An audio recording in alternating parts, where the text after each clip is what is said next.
God is the gospel. It's an unusual thing to say, God is the gospel. What is the gospel, if I ask you? We think it's about Jesus dying on the cross for us only. If I say to you, what is the gospel? You'll say, well, Jesus died for me. The word gospel derives from the Greek word evangellion, which means good news. The ancient English word, and this is difficult to express it to you until you can see the word. The word is gōdspel, Gōdspel, which contains two words.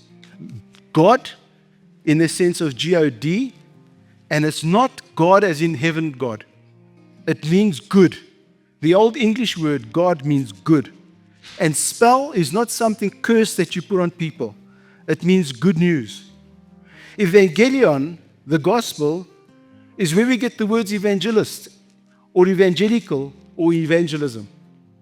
Now, I want you to remember, to be an evangelist, we all are evangelists in one way or the other.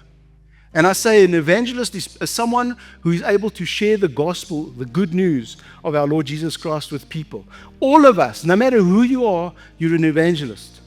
Because God will take you into a situation and you might engage in a conversation with someone and you sense in your heart, the Spirit prompts you to say something about Him. And I promise you, if you refrain from talking, it will disturb you for the rest of the day, probably the week, probably the month, or probably the rest of your life. You are all called. We are all called to be evangelists. But there are certain people who are gifted with the gift of evangelism. They will go out naturally and stand in corners and talk about Jesus Christ and speak for hours to people about Jesus Christ. That's a gift. All of us, we're selective sometimes. And we'll just listen. Okay, maybe I must speak to this lady who's looking down, especially in hospitals, when you're sitting in a hospital and you're waiting for the doctor. And you see someone sitting with their shoulders dragged, saddened. And you look in this and you think to yourself, maybe they need some encouragement. Eh? And then you go up and you just listen. You say, my name is so-and-so, and how are you doing? And they would say, and they give you their story.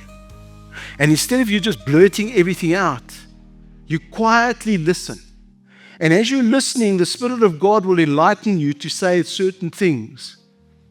And you talk, and you listen, and you share the gospel.